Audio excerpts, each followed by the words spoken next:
Hey, Falcons and NFL fans. Welcome to another episode of NFL's Jocks and Pigskins with Tom Pollen, Chris Smitherman producing behind the scenes. I'm Dave Holcomb. We've got divisional playoffs weekend to talk about, but also big coaching news in Atlanta. It's not a done deal, but things are really heating up around Bill Belichick and the Atlanta Falcons. A couple other coaches as well. They're going to be interviewing over the next few days, big names. Jim Harbaugh, Mike Vrabel, but we're going to spend a lot of time today talking about the potential Bill Belichick coming to the Atlanta Falcons and what that could mean for the team in 2024. So stick with us over the next hour, talk all about that and preview the 4 games that are going to be in the NFL this weekend for divisional weekend, Tom. Yeah, we got some great games. We had some fun games last week, but looking forward to this week. Brian Friedman's already chipping in, but but a couple of games. I don't know if the games today are going to be as close. I think tomorrow's games are going to be very interesting to see. We're going to have some tighter games tomorrow, but. It's always fun. Divisional round always gives us some good games. Yeah, I would agree with you that the better games, the better matchups are tomorrow, but there were some surprises last week, in particular, the Cowboys losing so badly to the Packers that I wouldn't count the Packers out now, even against a really tough 49ers team. And, the Texans are playing really well. And I think weather is going to be a factor in that Baltimore game. I'll have to double check the latest forecast, but the weather could play a role. And Lamar Jackson hasn't been a great playoff quarterback in his career, so he's got some demons to answer there. And he hasn't played in 3 weeks, so how does he react to that? So I wouldn't sell the games today short. I think they're going to be close games. I'm not selling them short. I know the sports books are selling them short because both of them are 2-score spreads.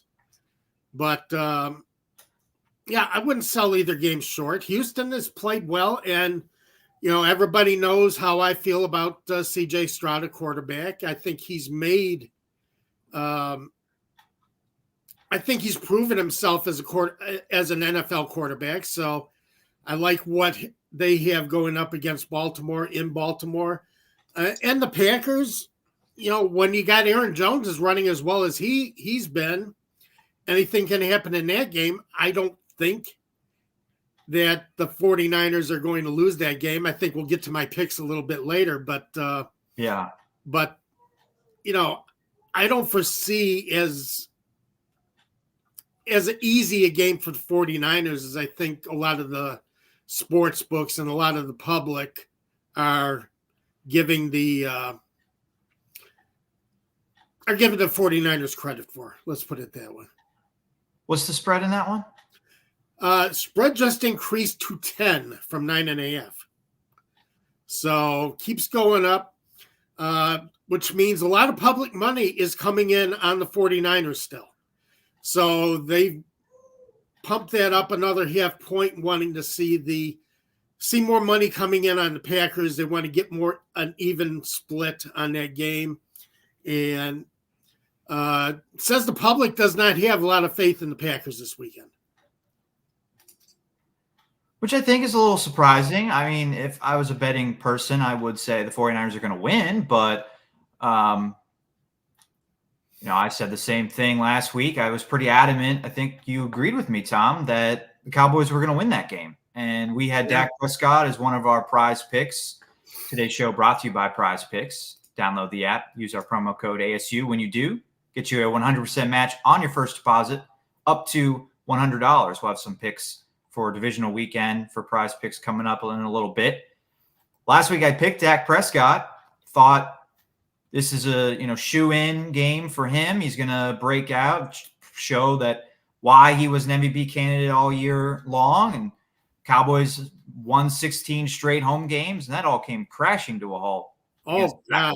That was one of the worst losses I've seen this year, let alone playoffs. That was just Cowboys got completely dominated at home, which hadn't happened this year. They have been a strong home team, but could not do anything against the Packers. Couldn't stop Aaron Jones. And that seems to be the key to the Packers offense.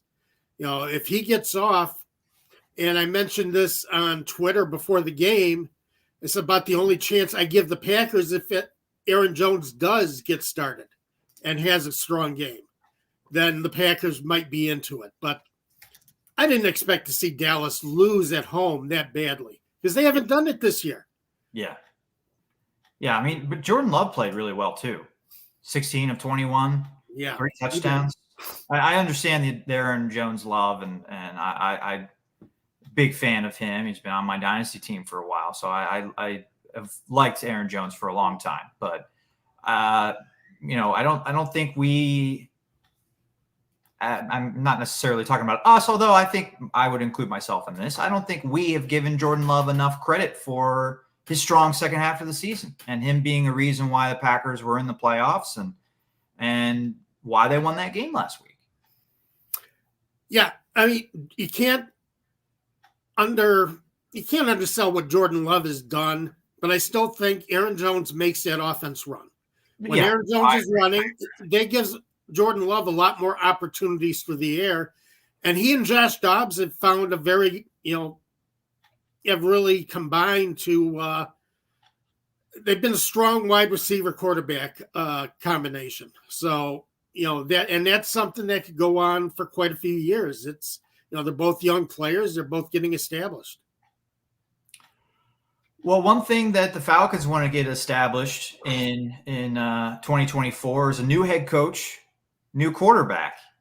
And It's looking like the reports are saying that it's very likely, probably, whatever phrase you want to use, that Belichick is going to be the next head coach of the Atlanta Falcons. And CBS insider Josina Anderson has kind of been on the story all week, and she said on Friday that it's just down really to the contract negotiation details and and that's really the last thing that they have to work out. There've already been some reports in Atlanta that Bill Belichick people have been reaching out to team personnel in the Falcons organization. I've heard that. Yeah. I don't know. Maybe it was close to a done deal as you could get, although the Falcons are going to interview a couple more candidates this weekend. Jim Harbaugh will be in Atlanta for a second interview with the team. And on Monday, next Wednesday, the Falcons are supposed to meet with former Titans head coach Mike Vrabel. Yeah. But let's talk about Belichick first, because I think at this point, I would be, at least for me, I would be very surprised if it's not Belichick being the next head coach of the Atlanta Falcons. And I kind of have mixed feelings about that, Tom, and I think we'll get into that today. But I think it goes back to, I think my biggest point I would like to make today, and this kind of goes hand in hand with another rumor that surfaced over the last maybe 24, 36 hours that Kirk Cousins could be coming to the Atlanta Falcons. Seen that too, yes. Yeah, and I think this goes back to a conversation we've had previously, maybe for the first time last week, but I think we've alluded to it before.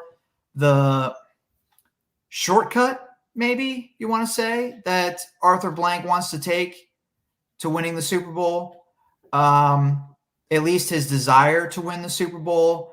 And I think, because of his age, he wants to get the team to the promised land and see them do that before he passes on. And his latest idea with doing that is hiring a coach that's done it 6 times and bringing in the best free agent quarterback available on the market. Can't say it's necessarily a bad strategy in the short term, but it's not what I'm used to from what I grew up. You got the Steeler Steeler plaque behind me. I'm used to, hiring young head coaches that are going to be there for 20 years, drafting quarterbacks you're hoping that are going to be there for 10, 15 years. Completely opposite strategy. Doesn't mean it won't work, but I just have mixed feelings about this kind of shortcut approach to trying to win a championship. Yeah, well, you can't compare just about anybody to the Steelers. I mean, 3 head coaches in 54 years. So we'll never see that again. But, I've said this in baseball, and I know you've heard me say this before, Dave. You can only win the title that's in front of you. You can only win this year's title. You don't worry about the following years. Yeah, you could call it a shortcut, but you want to win next year. You do what you need to do to win next year, and then you take care of the following year after that. If you think Belichick is going to get you into the Super Bowl, then you hire Bill Belichick. So you're in favor of this? You're in favor of hiring Bill Belichick? More than me. Yeah, I actually am. I would like to see the Falcons come in with an established head coach, with the team that they have in place. They have a lot of youth in place. They have a lot of strong players in place. But as I say, you can only win the title that's in front of you. You don't plan 3 or 4 years down the road. Well, we're going to shoot for the Super Bowl in 3 years. Well, that can happen in 3 years. You shoot for winning the Super Bowl next year. And the Falcons are in that kind of position. They don't have the quarterback, but they might. There are quarterbacks available. So go ahead and make the home run swing. Do it.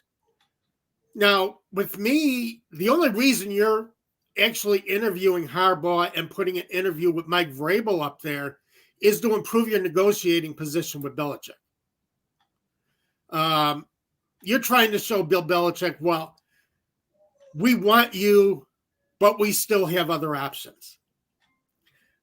We could still do this with Jim Harbaugh. We could still do this with Mike Vrabel. But so, don't be so hard. Take such a hard line with your contract demands, with what you want as far as the power structure in the organization. I personally don't think Harbaugh's leaving Michigan. Yeah, I have doubts about that too. But I think I would rather, if I was a Falcons fan, I would rather have Harbaugh than Bill Belichick. I agree with Brian. Brian is saying easy choice, Belichick, short-term solution. Harbaugh is a proven long-term solution. I agree with Brian.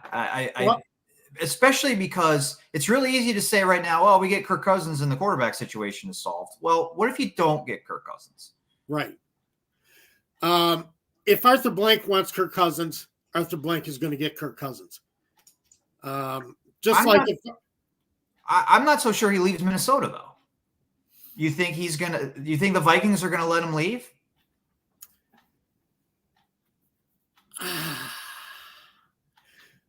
If you had asked me that in the middle of the season, I would have said yes.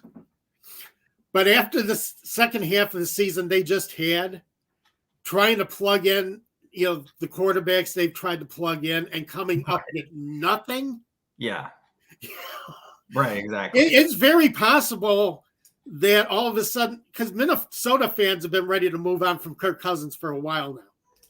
But after that second half of the season, I think Minnesota fans might be second-guessing that opinion and thinking, well, maybe we didn't have it so bad with Kirk Cousins here. So I think there's a possibility that Cousins stays in Minnesota. If he doesn't, then I think he comes to Atlanta. I think that's the spot where he is.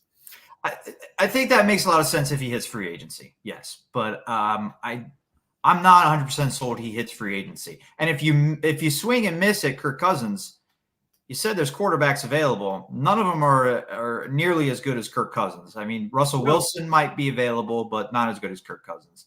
And then it's just a drop off from there. I didn't mean that there are other no, Kirk Cousins is the guy. If you want to be doing something this year, I'm not. Russell Wilson is not. You said there are quarterbacks available. Did I? Yeah. If I did, I didn't mean it that way. Okay.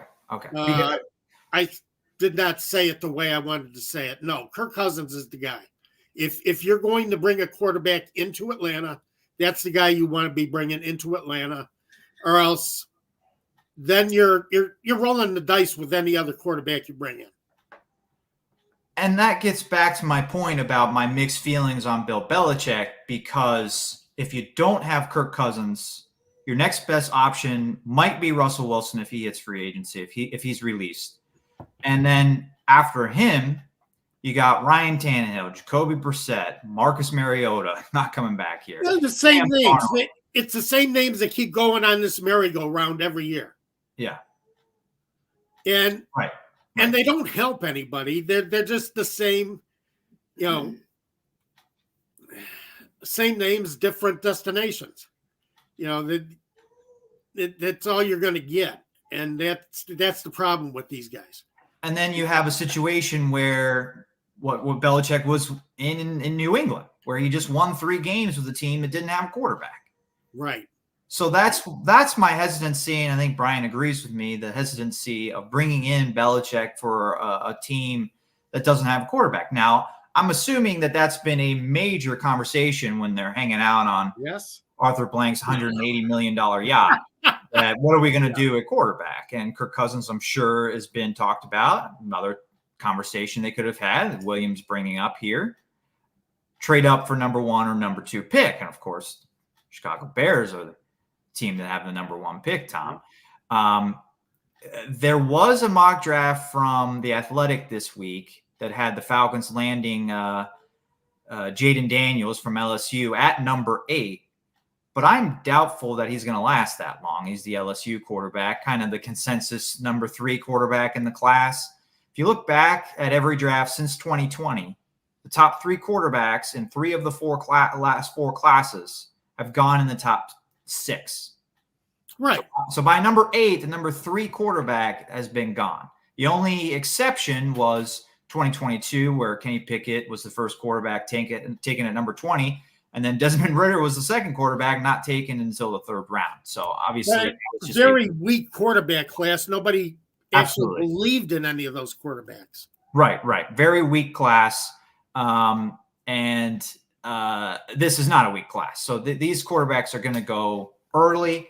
I don't think one of them makes it to 8. So if you don't get Kirk Cousins in free agency and Bill Belichick is your head coach, I think you have no choice. But you're talking about swinging for the fences. You have to keep swinging for the fences and get one of those top quarterbacks by trading up in the draft. You would have to, yes.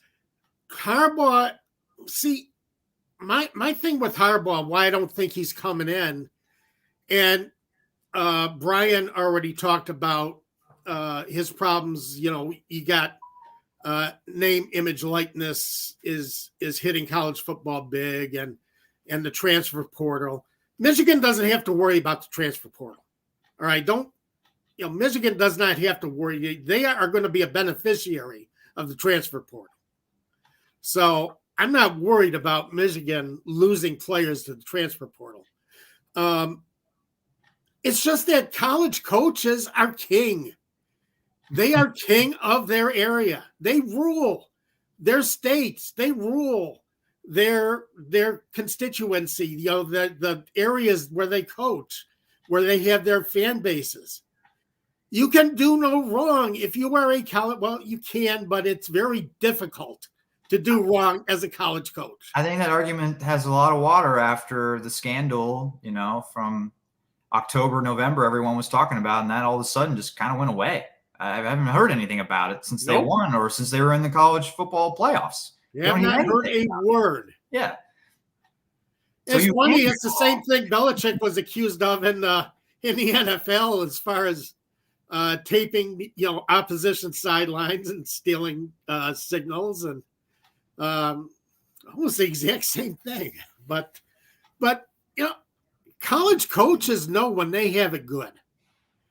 That you might get a mid-level coach that thinks that a jump to the NFL is a positive. It's not necessarily a positive for a guy like Harbaugh. he rules Michigan. They love him. He can do no wrong in Michigan. They will defend him to the nth degree. So, the fact that William Brandon, I love that.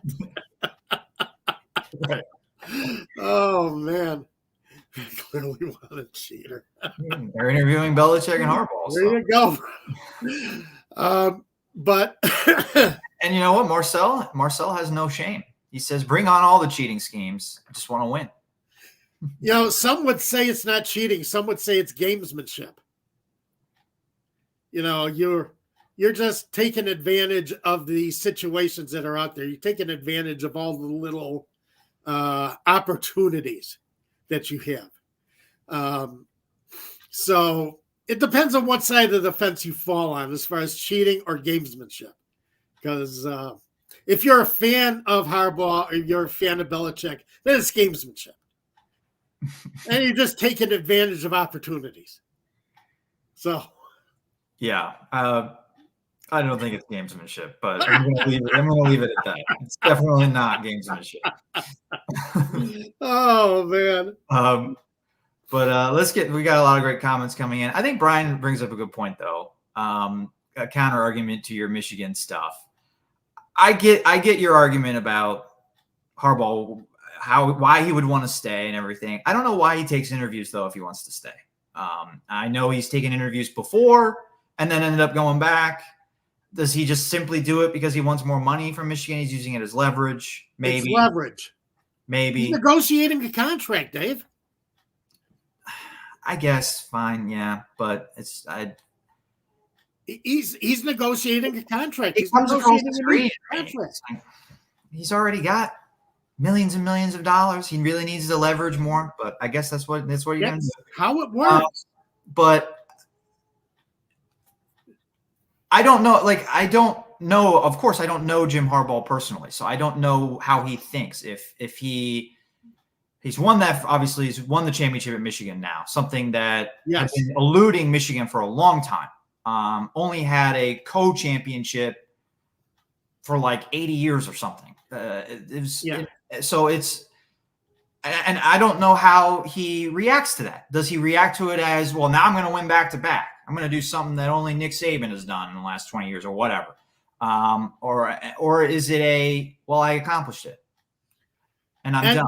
That's a question. And see, that's probably going to be the linchpin behind what happens with Harbaugh. Because, Brian, you're right. Nothing left to accomplish at Michigan to a certain extent. He was brought to Michigan to win the national championship. And he did it. Yeah, he did it. Took him a few years, but he did it.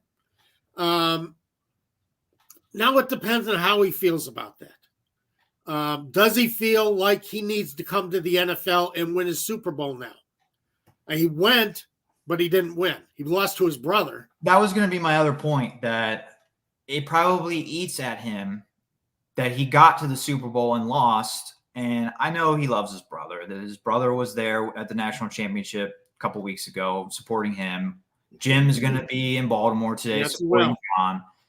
But he goes to every Thanksgiving meal, every Christmas dinner, and he sees his brother wearing a Super Bowl ring. And that's not what he doesn't have that. And I'll bet you that John Harbaugh wears that Super Bowl ring around Jim every chance he gets. I'm sure he does, as he should, to be honest. So that wouldn't surprise me if, even though he loves Michigan, even though it's he's king of the castle and all that stuff you said, it wouldn't surprise me if he has that desire that he needs to get back to the NFL and win the Super Bowl. Yeah. And then accomplish something that only two other coaches have done, Pete Carroll and Barry Switzer, I believe, are the only, or did Jimmy Johnson do it too? Jimmy Johnson might have done it. Jimmy Johnson did it. He won the national championship with Jimmy. So three other coaches have done the double thing, the national championship and Super Bowl. That he could have joined an elite group of coaches there. Yeah, of doing both. Now, Barry Switzer won with Jimmy Johnson's team. Still won. Yeah, I know, but I still consider that a Jimmy Johnson Super Bowl. Jimmy Johnson wasn't the coach. I know he wasn't.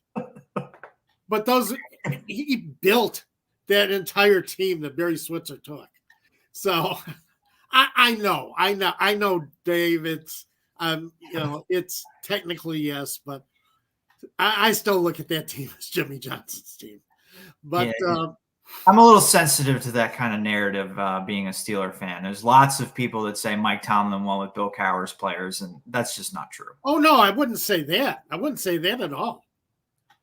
Not one bit. I think Tomlin has established himself as one of the best coaches in the league. It's, he wins. His team's finished over 500. Yeah, they haven't gone far in the playoffs the last few years, but his teams win. Yeah. And to your point, Jimmy Johnson, I don't think he had general manager as his title. I think it was, Jerry Jones, but they worked hand in hand and did a lot of the dealing. And you're right, they did build that team. Whereas Bill Cowher never was a general manager. I don't understand why Steeler fans act like he's the one that built the team. He only coached the team. But anyway, let's get to some more comments here. Bowling Ball 99 says, if Billy B needs advice, one phone call to Bill Parcells. Interesting. Yeah, they are. He is a Bill Parcells descendant. Yes, he is. He's part of that coaching tree. Andrew Jackson disagrees with the home run swing idea that you presented, Tom. He said if we land Belichick, it's 2 years max. It would be wiser to get Harbaugh, and we'll have the same conversation in 2 years. So we have the same conversation in 2 years. Have that conversation in 2 years. Win now. Have that conversation again in 2 years. Okay, it's amazing. That's one of the things that from watching sports with my dad, watching baseball with my dad, that's one of the things that has always stuck with me. As I'm talking about a World Series, and the 75 World Series. All right, I'm gonna age myself a little here. And I was talking about Louis Tiant, Boston saving Louis Tiant for the 7th game instead of having him pitch game 6 because, the Red Sox needed game 6. They were on the brink of elimination. And Dad says, no, you think about the game that you're playing now. You win this game, then you worry about winning the next game. You worry about that next game. Also, Lou Piniella did that with the Cubs one year. Cubs were tied with the Dodgers 1-1 going into extra innings. Piniella says, I want to take Zambrano out because I want to save him for game 4. I want him strong for game 4. Well, they never got to game 4. All right? Never got there. So, Zambrano never pitched another inning in that playoff series, even though Piniella wanted to save him for game 4. They never got to game 4. Get there. Worry about that conversation about 2 years from now in 2 years. Get there now. I think your point is very valid when you're in a playoff series where you don't know if there's going to be a game 4. We know there will be a 2026 season, a 2027 season. It's a little different. All right, but you don't know if you're going to be in position to win, and you're in a better position to win now, and you don't know if you're going to be in a position to win in 2026. You don't know if you're in a position to win now, to be honest. Huh? You don't know if you're in a position to win right now, to be honest. You don't have a quarterback. They're close. Okay. I think they're darn close. I think they're a quarterback away from really competing, seriously competing. I think every team can say that, though. Every team I don't think every team can say 28 to 30 teams can say they're a quarterback away. I'm not as optimistic about that. I think the Falcons actually are close with what they put together last offseason. I don't think their offense, I don't think the players that Fontenot gave Smith to use on offense were used effectively. I don't think they were used well. Oh, I agree with that for sure. So here's a question for you, because Belichick isn't an offensive guru. I think he proved that last year and the year before that. he needs Josh McDaniels as his offensive coordinator. McDaniels is available. So you're swinging for the fences here. You're bringing in McDaniels. You're bringing in there's been rumors that he might bring in Matt Patricia, defensive coordinator, Joe Judge, special team. Yes. You just running out the 2018 Patriots staff in Atlanta. That's what you're going to get. If you get Belichick, that's what you're getting. You're getting McDaniels. You're getting Patricia. You're getting Joe Judge. That is going to happen. And I don't know why that's so bad. They've won Super Bowls with those guys. I think McDaniels is a great coordinator, not a great head coach. He's not a great head football coach. As a coordinator, fine, yes. I would like him as the coordinator. He needs somebody who can rein in his worst impulses as, things as a head coach, who can say, pull it back a little bit, Josh. That's not going to work. When he's on his own, he doesn't have anybody to do that. And I think Belichick's good at doing that. And of course, he worked a lot of years with Tom Brady, and a lot of offense coordinators would have looked great with Tom Brady, but he looked great with Mac Jones too. Like Mac Jones looked good as a rookie with Belichick and McDaniels as his offensive coordinator. And then I think Belichick did him a huge disservice by having Matt Patricia basically call plays or switch him to the offensive side as opposed to being a defensive side. And we saw what Matt Patricia is a defensive coordinator with the Eagles over the last month. Yeah. They completely fell apart when he became their defensive play caller in December. So Patricia with Belichick, I guess it'll be fine because you're right. They did win Super Bowls that way. But I'm in favor of bringing in McDaniels, Patricia, Joe Judge, not so much. But you're going to get him if that's what Belichick wants. That is what's going to happen. Yeah, and I think that's part of the negotiations is who does he bring in as his assistants. Yes, yeah. I think if you want Belichick that badly, you're going to let him.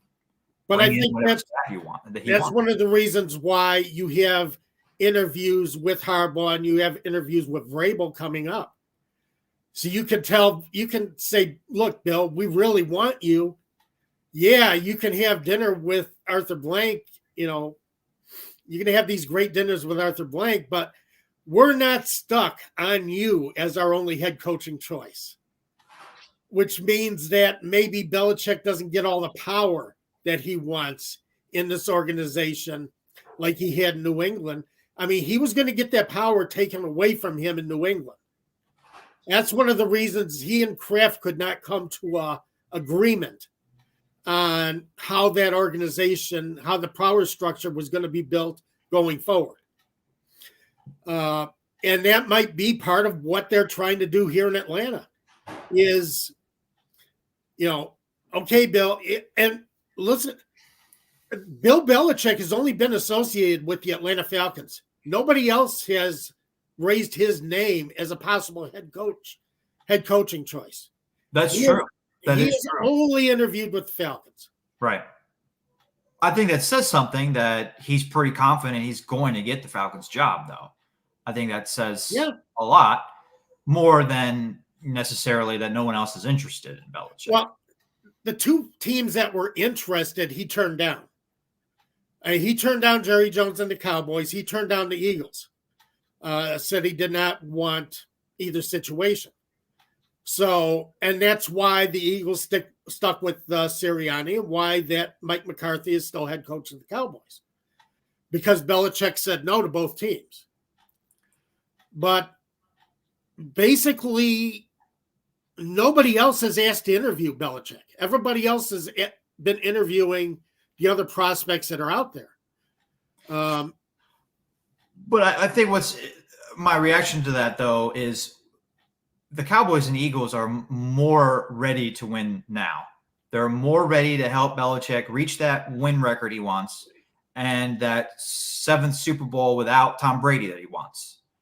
The reason why I've read that he's interested in the Falcons is because he will have the ear of CEO Rich McKay and probably have more power than general manager Terry Fontenot in terms of roster building. I don't know if he's necessarily going to make the decisions. He's not going to be the GM like he was in New England, but he's certainly going to have the ability to hire whatever coach he wants, I really believe.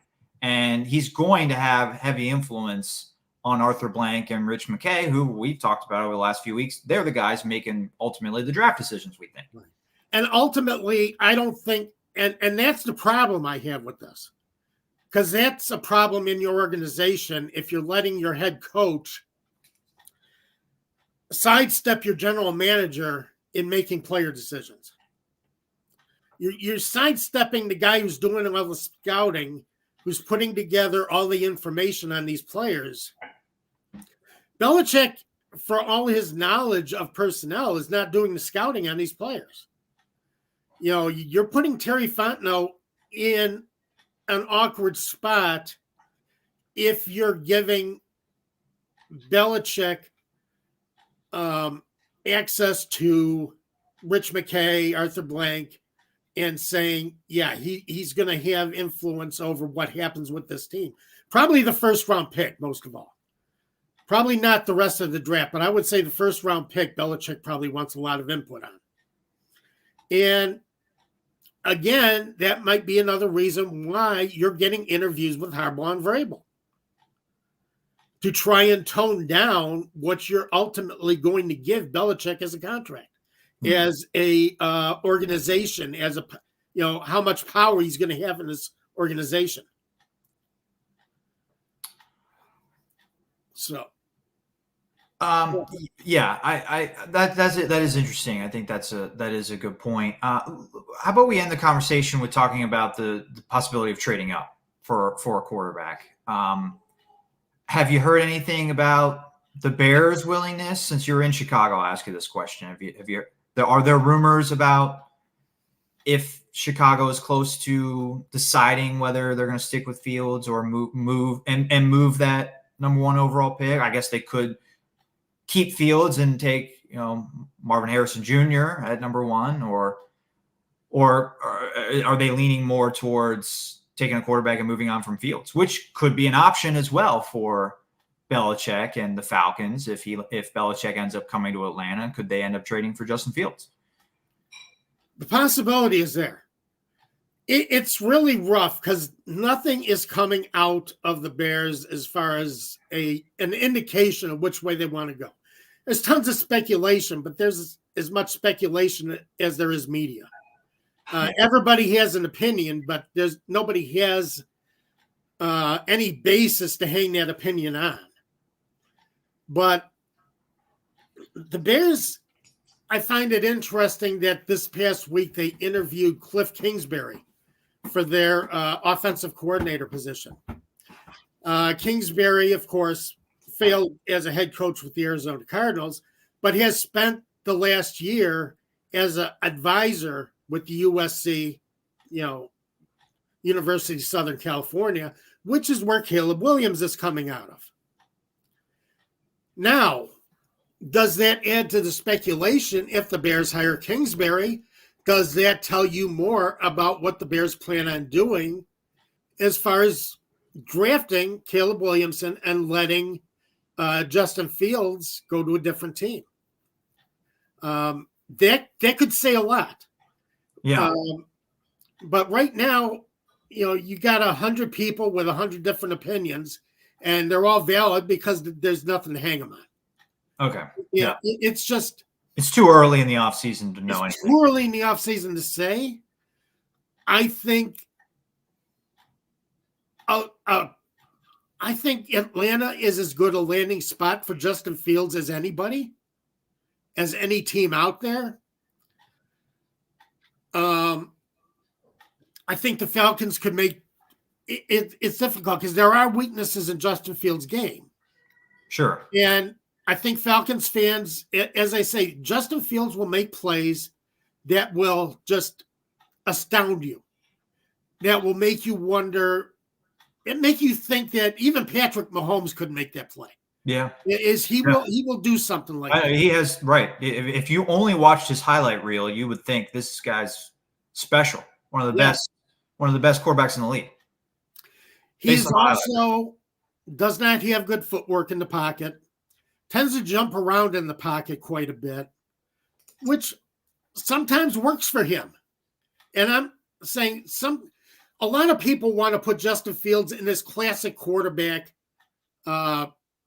mold as far as, well, he jumps around too much in the pocket. Well, yeah, but he's looking for a receiver. He doesn't anticipate well as far as throwing to a spot and expecting a receiver to be there.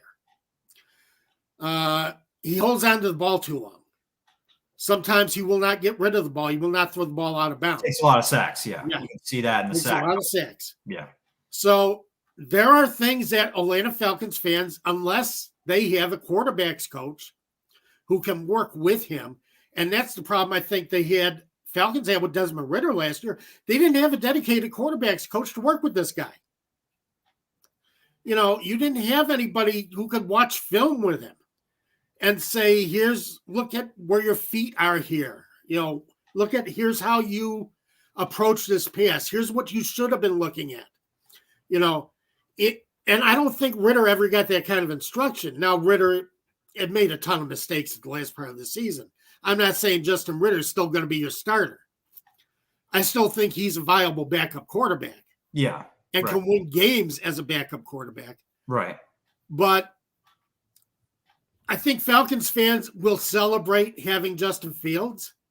But if he doesn't have somebody who can give him better instruction than what he got here in Chicago out of Luke Getsy, then you're going to have some of the same problems. You're going to have the same frustrations.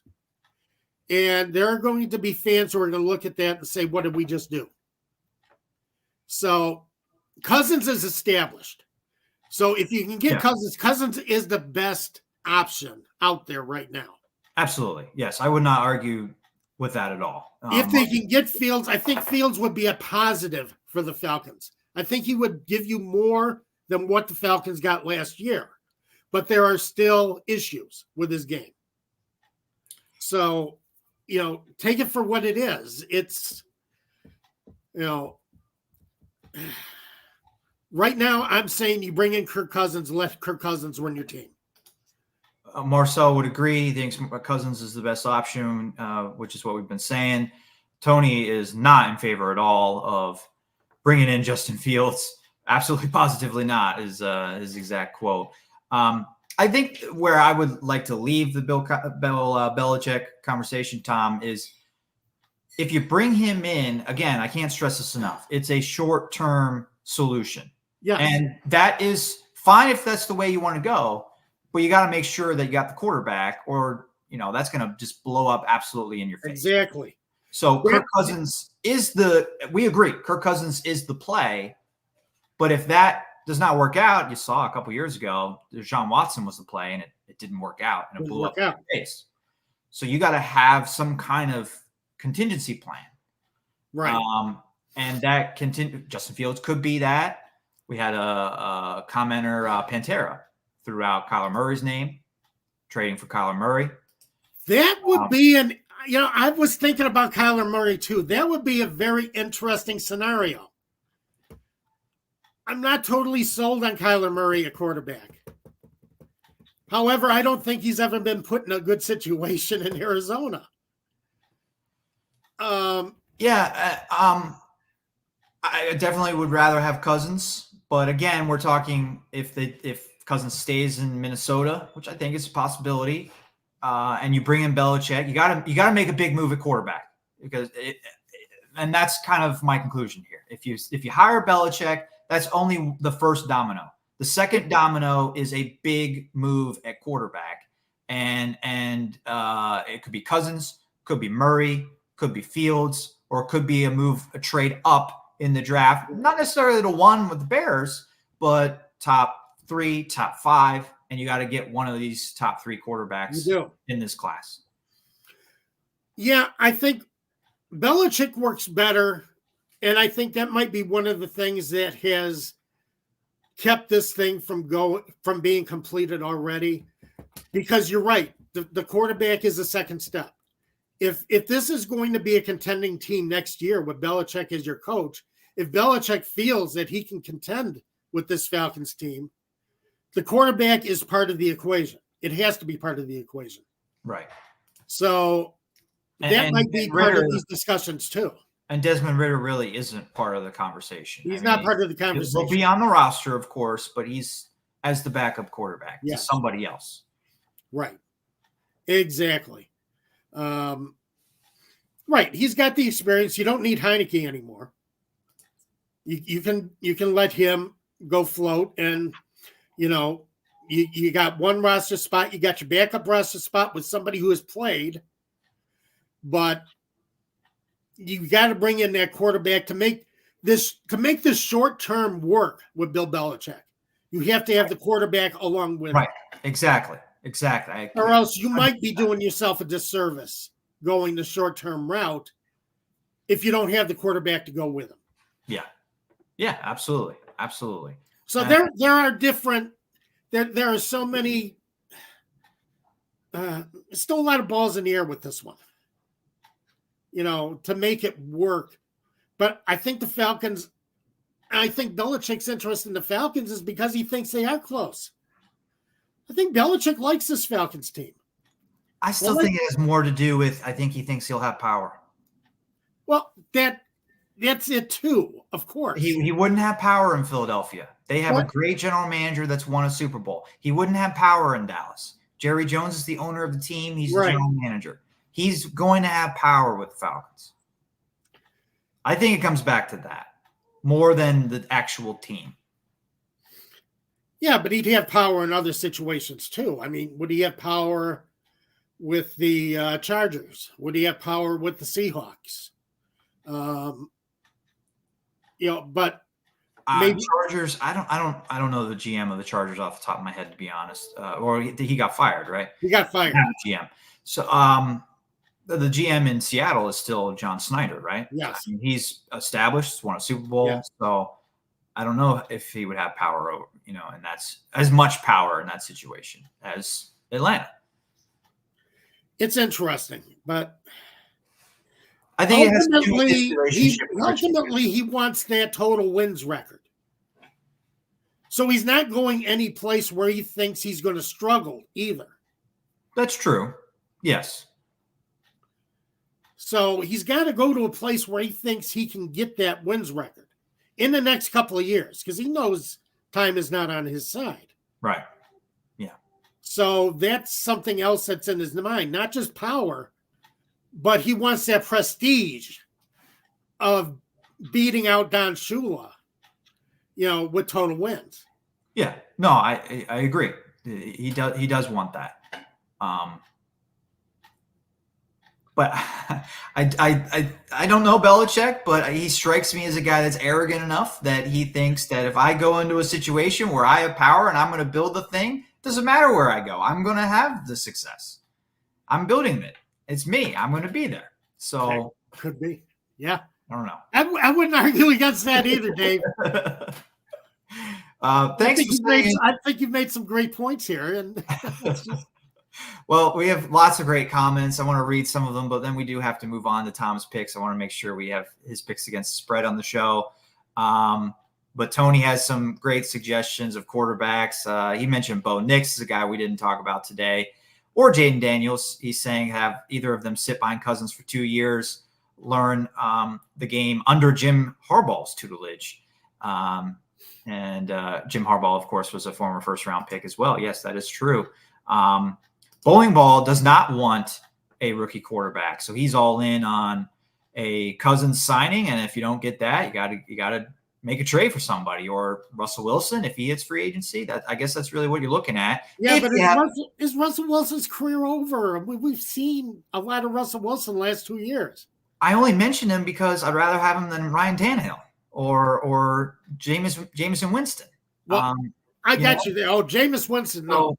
You don't want Jameis Winston. Yeah, and we're talking about short-term solutions with Bill Belichick as the head coach. If you have somebody else and you're building a 3-year plan, then you don't look at any of these quarterbacks. Absolutely. No Russell Wilson. No big trade for a quarterback. But you're looking at these because you're trying to win in 2 or 3 years with Belichick. And I think that's where blank is too. Yes, I agree. And I'm not saying, and I've mentioned that you don't want your owner involved, as deeply involved in the day-to-day. But blank is going to be. That's the way this is going to work. I don't think it's long. I think it's I'm reacting that way. Long-term success. I will agree. It's not long-term success. I'm only reacting that way because I always agree with you when you bring up that Blank shouldn't be so involved in their decision making, but he's going to be. Yes. It's a fact of life. So, we can complain about it, but it's not going to change. He's going to be involved. So Yes. We heard Tom say it. He's going to be involved no matter what. And maybe that'll end our Atlanta Falcons conversation. And that's why I think ultimately he will end up with Belichick, because I think he wants him. Yeah, I agree. Belichick, again, I think I already said it. I would be very surprised if Belichick isn't hired. And I have mixed feelings about it. I'm not saying I love it. I can see why, at least half of our commenters want Jim Harbaugh. But I don't think Harbaugh's coming here. I don't think they're going to get him. Nope. So let's get to your picks against the spread. We got Houston visiting the Baltimore Ravens. I kind of teased that one already with Lamar Jackson wanting to answer some playoff demons today. You might have some weather there in Baltimore, and they had some time off as well that will be discussed if Lamar Jackson and the Ravens struggle today. But how do you see this one unfolding? You're going to be leaning on a ground game with some of the weather. I like Devin Singletary to do well. Of course, Baltimore does very well on the ground too. Yeah. Great run. Baltimore tops my power rankings for the year. They finished number 1 in my statistical power rankings. So I got 28 statistics that I rank teams across. They are the top. I like Baltimore to win. I think Houston can keep it close. If you look at Harbaugh's history of having an extra week's rest, coming off a bye week, he wins. He delivers victories. He does not deliver big victories. And 9.5 is a big spread for a divisional round game. Divisional round games tend to be a lot tighter. You get a lot of your blowouts in the wild card weekend because you have a lot of teams that really aren't. Especially now with this 7th seed. Yeah, you get the 7th seed that teams just don't deserve to be there. And of course, we had Green Bay blowing out Dallas, but that's the exception to the rule. Yeah, that we don't normally see that. But I am willing to say that Houston keeps it within the 9.5. I don't like the 2-score spread. I think there's a very good possibility of a backdoor cover with Baltimore has a 2.5, 10 to 17 point lead in the fourth quarter, kind of letting the clock run, going into more prevent. And Houston tends to tighten up the game that way. That you always have to watch at backdoor covers for these big spreads too. Yeah. And I think there's a very good possibility of that in this game. I like CJ Stroud. I like his leadership. I like him with Nico Collins. They've done an incredible job together. They are going to be a quarterback wide receiver combo that you are going to love to watch in the NFL for 10 years to come. And I think they do play well. But historically, as I say, Harbaugh wins after a bye. Does not dominate after a bye. So I think this game stays within the 9.5. I like Baltimore to win, Houston to cover. The 49ers, they started out this week as 8.5 point favorites. That climbed to 9.5. 8.5, I was willing to take the 49ers. 9.5, I started sitting on the fence. This game is now going to 10. Packers are getting 10 points. I do not like giving the Packers 10 points the way the Packers have been playing. The 49ers are healthy, and they have played their best this year when they are healthy. So I do like the fact that I think San Francisco is going to come out. However, they do not dominate at home. They play stronger on the road than they do at home. Yeah. I think the Packers keep this within 10 points. 49ers to win, Packers to cover. Tony, C.J. Stroud's arm strength and release reminds me of Dan Marino. Your thoughts? I don't think he's got the release of Dan Marino. Dan Marino had the fastest release I've ever seen. Dan Marino could get rid of the ball, know where he was going with the ball in a split second. His arm strength, yes. C.J. Stroud's arm strength is incredible. So, yeah, there are comparisons to be drawn, but not in release. Dan Marino had the quickest release of any quarterback I've ever seen. Tomorrow's games going to be interesting because we got the Lions and Buccaneers. Lions, for the first time in franchise history, are going to host a second postseason game, which has never happened before. Yeah. Going to be interesting. I mean, 1991, they did make it to the conference championship, but they did not host that conference championship game. Right. Yeah. So I do like the Lions by the 6.5. I say take the Lions, take them to cover. I think Tampa Bay has run out of road. Really? Okay. Yeah. I still don't like Tampa's run offense. I think they're going to be calling on Baker Mayfield to do a lot of passing. And I think this game is going to devolve into a passing kind of like Goff against Mayfield. It's what it's going to end up being. But I think Detroit dominates this game at home. I think the fans are going to be really fired up. They're going to love this. Yeah. I would also take the over 49.5. I think there are going to be a lot of points scored in this game. So take the over on that. I think there will be a lot of points scored as well. And who would have thought that of all of the matchups, right? You have one matchup this weekend that features two quarterbacks that were taken number 1 overall. Yeah. And that matchup is the Lions and Buccaneers. I know. That is crazy. Not Mahomes and Allen. Nope. Not classic organizations like the 49ers and Packers. Not even CJ Stroud and Lamar Jackson, two of the more exciting young quarterbacks in the league. It's Baker Mayfield and Jared Goff. Kind of incredible. It really is. Really is. A lot of fun. But I'd take Detroit in that game. I would also take the over 49.5. Chiefs and Bills. Well, before we move to that, I just want to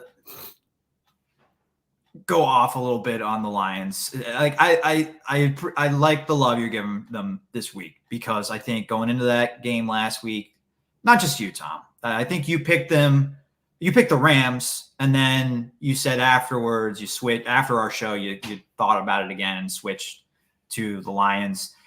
Not even against the spread, just like straight up.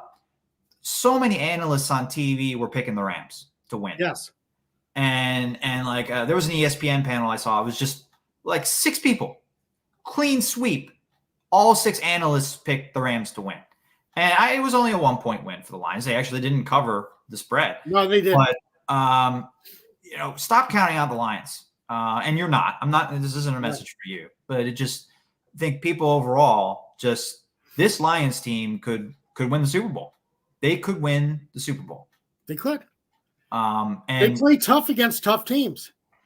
And I think it's crazy that we're going to get one of these teams in the championship game. I think it's going to be the Lions. I agree with you. But we're going to either have the Lions or Buccaneers in the NFC Championship. That's got to love the NFL for that. Just did not think that at all at the beginning of the season. Yes, you really do. Guy on Twitter that I usually communicate with as far as point spreads, talk about picks during the week and on game day. He picked the Rams because his reasoning was he just could not see the Lions winning a playoff game. And I said, you cannot judge this Lions team against past Detroit Lions teams. So many. I cover the Lions for Heavy.com. I mean, Larry Fitzgerald said the same thing in December. He said they're still the Lions. I cannot see the Lions going on a deep run. I found that so hypocritical because he was on a Cardinals team that nobody thought would go on a run because they hadn't done anything in like 30, 35 years, and they went on a run. They almost won the Super Bowl. Yeah. So, like, if anybody would understand what the Lions are going through, it should have been Larry Fitzgerald, but even he was like, no, they're the Lions. I can't. If the Lions and Cowboys had switched helmets, or like you put all of the statistics that you were looking at, that what the Lions had done, but they had the Cowboys name, you would say they were Super Bowl contenders. You said there would be people out there saying they're going to win the Super Bowl. Exactly. But it's the Lions, so we're counting. They're not going to do anything. They're not going to do anything. So yeah, I'm telling you right now, this team could win the Super Bowl. They could. They're ankle biters. You know what? I wanted to make a comment about Dan Campbell too. Thank you for reminding me about that, because people bring that up, and it's such a great quote, and that's why people bring it up. It's like, it was so funny when he said it, and it is true that I think they do have a toughness to them. But I think Dan Campbell did himself a disservice by that quote being like his first thing he said as Lions head coach. Yes. Because the guy, I think he's a really smart guy. And so do I. He's a really good head coach. And when people comment about him and compliment him, they bring up that quote. And it's like, but he's not just some meathead. No, he's not a meathead. Has his players playing tough. He's a smart guy. Yeah. Well, he's got his players believing in themselves. Yeah. And that's a big part of the job right there. Your players believe in themselves. You've won half the battle right there. It took 3 years, but he built a culture that is team first, and they have a bunch of guys that are bought in, and they are on a really great run right now. So I have a lot of respect for Campbell and what he's done with the Lions. There's a lot of good Coach of the Year candidates, but he's in the top 3, I would say. I would say he has to be. Absolutely. Yeah. And I'm saying that as a Bears fan. So that was my little Lions support there, a little Lions rant. What do you see for the matchup that I think a lot of casual fans are saying is going to be the matchup of the weekend, and the last matchup of the weekend, Josh Allen against Patrick Mahomes, this time in Buffalo. Yeah. Patrick Mahomes' first road playoff game. Yeah, I'm not worried about that as much, though. Patrick Mahomes actually, again, somebody who performs well on the road. Some would say performs better on the road than he does at home sometimes. I like what they've got going with Rashid Rice. I think they found the wide receiver they were looking for. Isaiah Pacheco has been a monster running back. He's been the Aaron Rodgers of that offense. He can go off at any time. He can catch the ball. You also have Travis Kelce.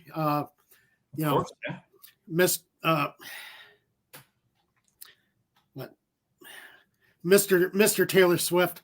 Right. But Mr. Maato as well. The Buffalo Bills, they have jumped out to me as a team that should be a dominant force this season, and they have not been. They kept things close last week. They should have won that game easily. And I don't think it's a team that plays up to their abilities. This is a team that's first in converting third downs. They're fourth in my power rankings. They score. They're 5-3 against winning teams. But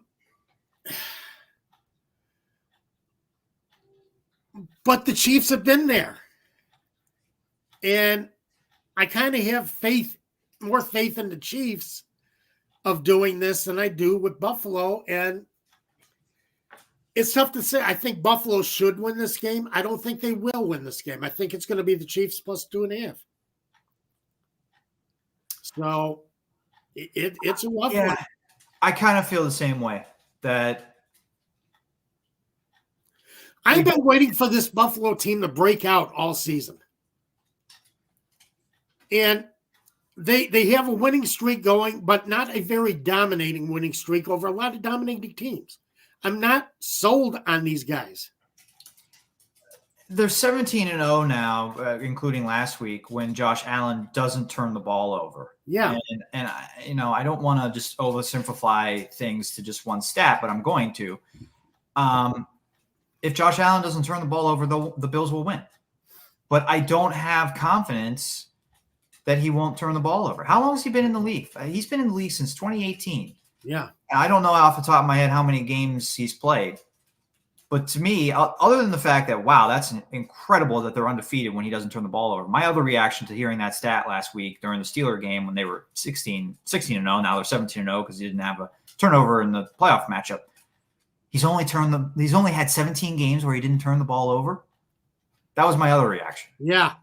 And I would have to go back and look at how many games, Mahomes has had where he hasn't turned the ball over. I don't know how many it is. I'm sure it's more than 17. Lamar Jackson came in the same draft. I bet he's had more than 17 games where he hasn't turned the ball over. And you look at that stat and you're just like, just take care of the ball, Allen. I get it. You're Superman. You want to do all these amazing things, but just take care of the ball. Right.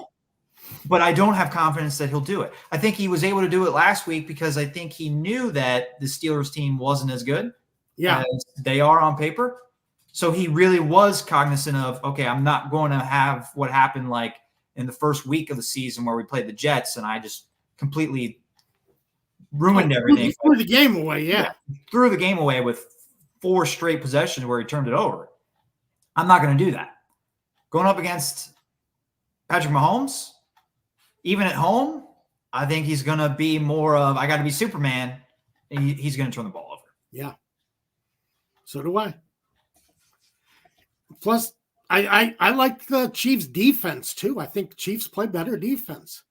They're more consistent on defense. So I do like the Chiefs in that game. Tony expects a defensive battle between the Chiefs and Bills. Tony also predicted Baker Mayfield to throw 3 picks against the Detroit Lions. And that leads us into our prize picks. We're running a little bit long here, but I want to get to our prize picks here. Today's show brought to you by Prize Picks. Download the app. When you do, use our promo code ASU. That gets you a 100% match on your first deposit up to $100. So some free money there for you to play with this weekend. And Baker Mayfield is one of my picks, not in interceptions, Tony, but 260.5 passing yards. I'm going to go over. I like the Lions to win, but we're saying there's going to be a lot of points. The one weakness of that Lions team, as much as I love that Lions roster, is the secondary. Yes, it is. And they don't get a ton of pressure on the quarterback if Aiden Hutchinson isn't the guy getting pressure. If he's not getting pressure, nobody's getting pressure. Nobody's getting pressure. So they have holes in that secondary that can be exploited. Matthew Stafford did that last week. Rams almost won that game because of that. So I think Mayfield will get over the 260 passing yards mark. Yeah, I agree. I think both teams are going to kind of put less emphasis on their running games as the game goes on, and I think it's going to be a passers duel. So I agree with you. I think that's a great pick. Along those lines, I have Amon-Ra St. Brown over 93.5 receiving yards because Goff loves, and along with Puka Nacua, Amon-Ra St. Brown is one of my favorite NFL names. Yeah. So it's a great name. Great name. I love it. So I would say 93.5 yards. Yeah, take the over on that. I think he goes over it. Definitely. Because I think there's going to be a lot of passing yards in this game. I like that as well. And I'm sticking with the Lions offense. Jahmyr Gibbs, 75.5 yards from scrimmage, going over. Okay. Tony also likes Montgomery and Gibbs, the Lions running backs. Tony mentioned second best offensive line in the league. Yeah, I think Gibbs is going to get a lot of rushing yards. The Lions love establishing the run, and they're going to target Gibbs in the passing game as well. I like them to go over the 75.5 mark for total yards in the game. Of course, Tampa Bay is 4th in rushing yards per attempt allowed. So you got to take that into consideration too. I don't think he'll get it on the ground. No, I don't think he'll get 70 rushing yards, but throwing receiving, I think he's got a good shot. Cool. Nico Collins, 78.5 passing yards. I'm taking the over. Receiving yards, I'm saying. Nico Collins, I think Nico Collins is going to – Stroud and Nico Collins are going to have a good game. I think they need to have a strong game. They have a chance. And I like Nico Collins over 78.5 yards. My last one is Patrick Mahomes. I'm going over 36 passing attempts. Okay. Now Thomas seems to like that one. That was not Thomas. That was Millie. Oh, that was Millie. Okay. Let's just wrap it up. We're over time. Wrap it up. I'm hungry. I see. Yeah, I don't love this pick as much as my first two, to be honest. It could be a defensive battle like Tony described, and maybe there just isn't a lot of passing attempts overall in the game. But I am kind of betting on, at some point, a Mahomes-Allen back and forth breaking out, maybe in the fourth quarter, where you see a lot of passing. And if that happens, I think Mahomes will go over the 36 attempt mark. Yeah, I think that's a great one too. I like it. I think we got some strong one. So yeah, let's get to some last comments here in the final couple minutes. Tony agrees with us that Lions secondary is not very good. Tony also brought up Kaminsky developing into a good pass rusher for the Lions. Yeah, not a ton of sacks. Hutchinson is really carrying the Lions in the sack department. But yeah, I agree, Tony, that it really is tough for the Falcons to see the success Kaminsky's having in Detroit, because I think that's what you were hoping you would get from him in Atlanta. Never happened, and now it's happening with the Lions. So yeah, he is a strong defensive lineman. He's been a force for the Lions on their defensive front. And yeah, I look at him and I wonder where the heck that was in Atlanta, because he's playing at a whole different level than what he was in Atlanta. And the Dixon Way says Chiefs will beat Bills. Josh Allen is a turnover machine, so he's on the same thoughts. Same thoughts as we had. So thanks for tuning in, everybody, and staying long with us. Should be a great weekend of NFL playoff matchups, and we'll have plenty more on the Falcons coaching search next Saturday. Oh, I'm sure plenty more is going to break. It's going to be a wild week, and I am looking forward to it. As I always say, appreciate all of you spending a part of your Saturday with us, and have a great week, everyone.